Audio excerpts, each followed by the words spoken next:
अब हम बात करते हैं कि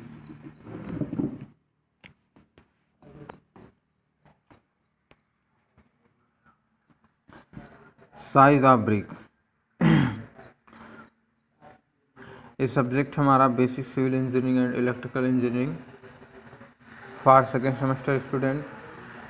एलिजिबल साइज ऑफ ब्रिक्स, ईंटों का परिमाप, BIS जो होता है भारतीय मानक ब्यूरो होता है, यानी भारतीय स्टैंडर्ड।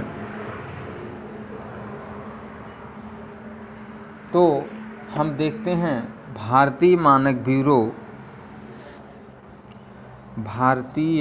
ब्यूरो के अनुसार ईंट का आकार जो है कितना होता है, कच्ची ईंट और पक्की ईंट। तो जो BIS मानती है, भारतीय मानक ब्यूरो के अनुसार ईंट की साइज़ जो है तो 19x9x9 सेंटीमीटर होती है। भारतीय मानक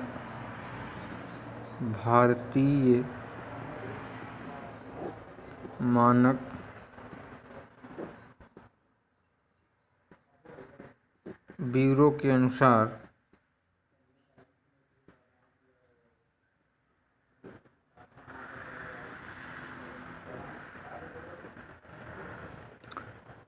पक्की ईंट की साइज, भारतीय मानक ब्यूरो के अनुसार पकी हुई ईंट की जो साइज़ होती है वो 19x9x9 सेंटीमीटर होती है। लेकिन जब हम इसे मसाले के साथ लगाते हैं, यानी मसाले के साथ अगर किसी भी ब्रिक में हम इन्वॉल्व करेंगे, अगर मसाले के साथ हम किसी भी दीवार में ईंट की चिनाई करेंगे तो इसकी साइज़, परंतु मसाले के साथ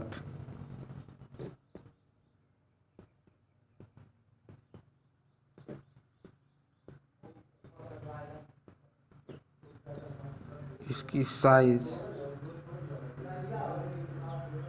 20x10x10 सेंटीमीटर, 20x10x10 सेंटीमीटर होती है। इसे मॉड्यूलर ईंट भी कहा जाता है। अगर सपोज दैट हम पूछें तो BIS के अंतर्गत जो ईंट की साइज होती है 19x9 सेंटीमीटर, और जो हमारी मॉड्यूलर ईंट होती है उसकी साइज होती है 20x10x10 सेंटीमीटर होती है, जिसे हम मॉड्यूलर ईंट भी कहते हैं।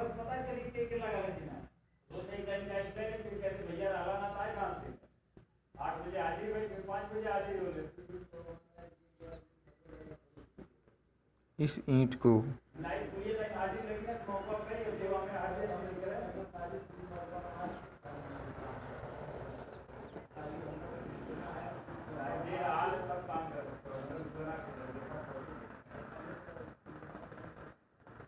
इसे मॉड्यूलर ईंट भी कहते हैं। 1 घन मीटर में 500 ईंटें लगती हैं।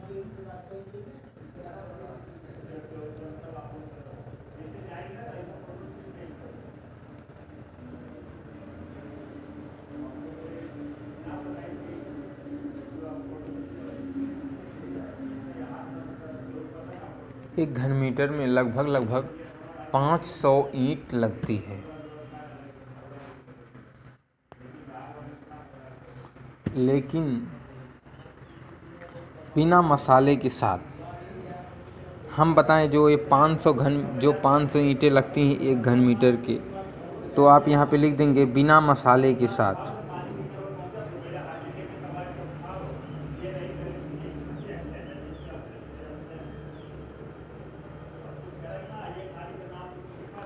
बिना मसाले के साथ 1 घन मीटर में कितनी होती है? 500 ईंट होती है।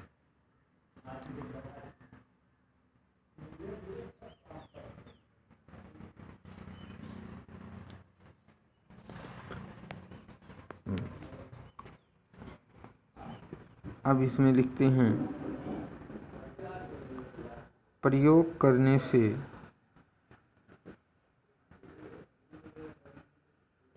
पहले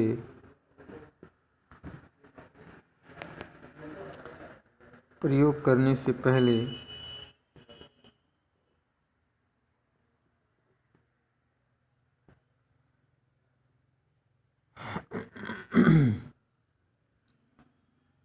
जो हम साइड इंक्रूमेंट करते हैं उसके जो ईंट होती है उसको उपयोग करने से पहले हम 24 घंटे उसको क्या करते हैं, भिगो देते हैं।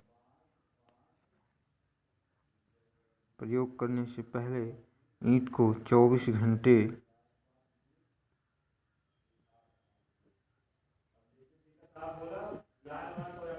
पानी में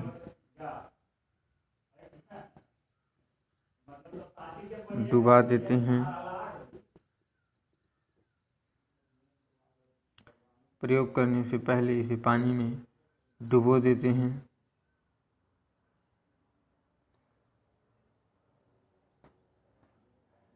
दिल्ली का आकार 10 गुणे 10 गुणे 10 सेंटीमीटर होना चाहिए।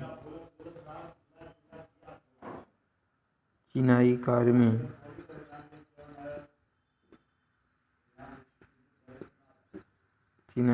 में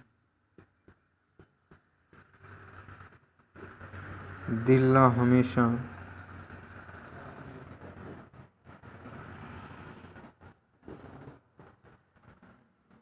ऊपर रहना चाहिए। दिल्ला ऊपर रहने का एक कारण है क्योंकि इसमें मसाला फंस जाता है और ऊपर आने वाली ईंट को फंसा लेता है।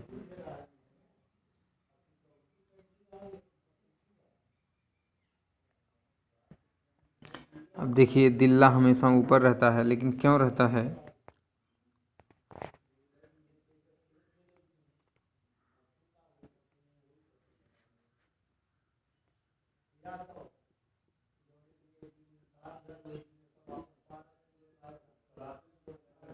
दिल्ला ऊपर रहने से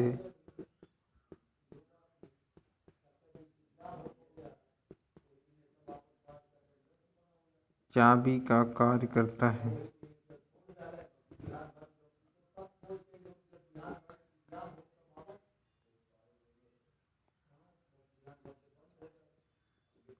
ईंटें अच्छी प्रकार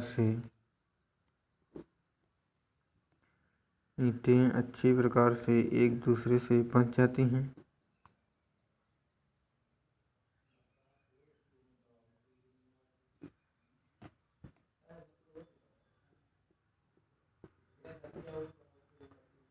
एक दूसरे से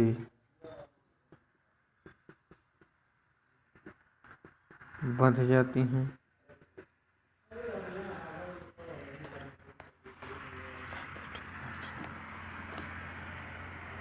ईंटें अच्छी प्रकार से बंध जाती हैं।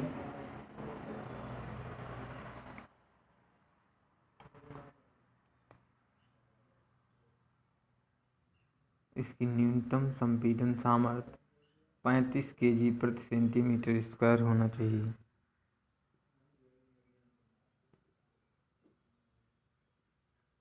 इसकी न्यूनतम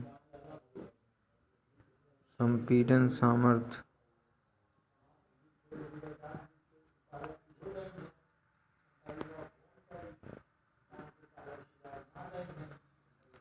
35 kg प्रति स्क्वायर होती है। इसकी न्यूनतम संपीड़न सामर्थ्य 35 kg प्रति सेंटीमीटर स्क्वायर होती है।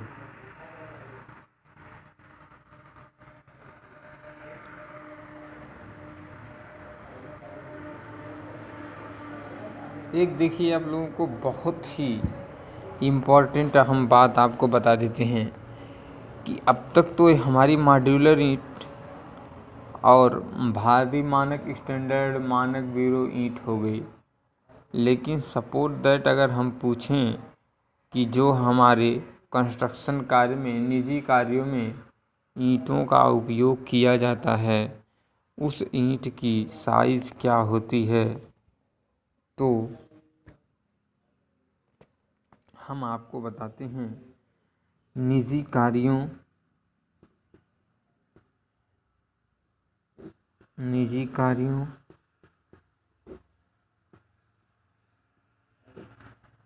तथा सार्वजनिक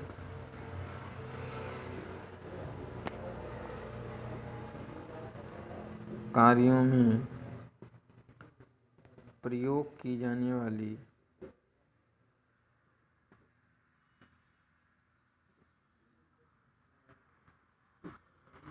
निजी कार्यों तथा सामाजिक कार्यों में प्रयोग की जाने वाली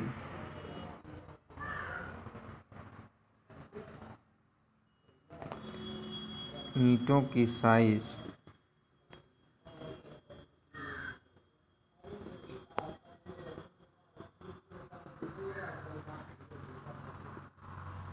23x10⁻7 सेंटीमीटर या 9 इंच गुणे 4/3/4 इंच 4/3/8 इंच गुणे 2/3/4 इंच होती है। अब हम इसको इंच में बदलते हैं। 9 इंच को अगर हम 2.54 से गुणा करेंगे तो 9 चौक को क्या हो जाएगा 36 और 9 पचे 45 और 45 3 कितना हो जाएगा 48 और 9 दूनी 18 18 2 20 2 22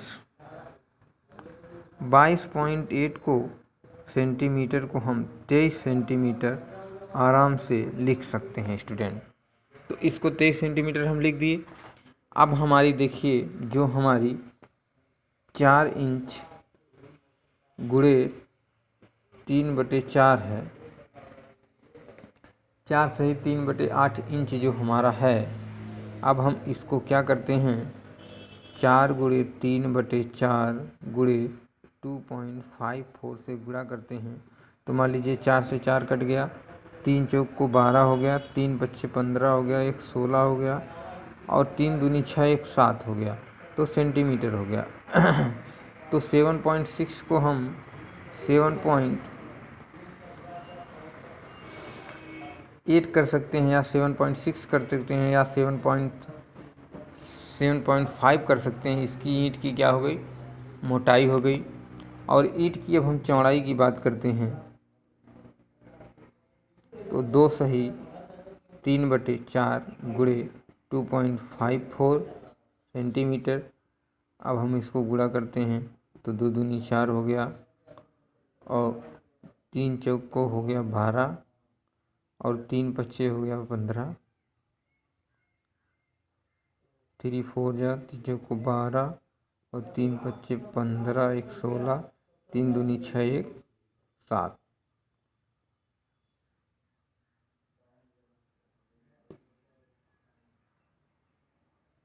1 7 और ये बचा तो 3.54 ऐसे ही कुछ समथिंग आ जाएगा।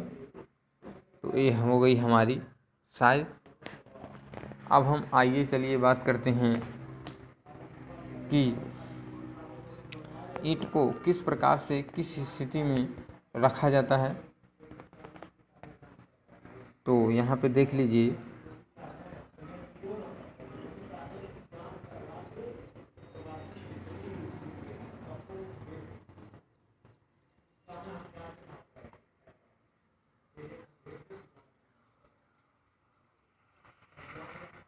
ईंट की साइज सही एवं ईंट की साइज सही एवं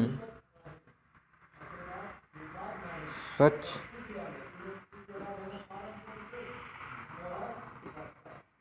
प्रकार की होनी चाहिए।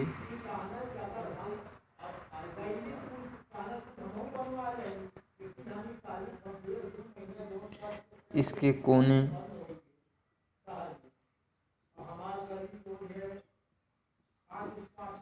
तीखे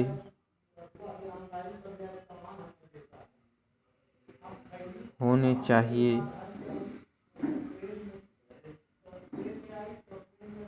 जिससे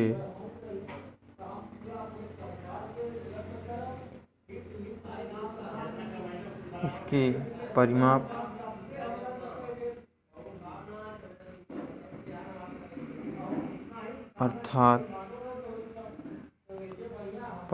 अर्थात लंबाई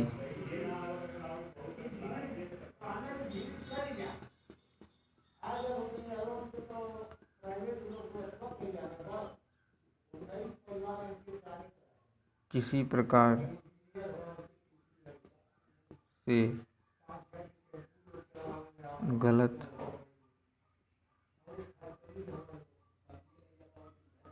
नहीं होनी चाहिए।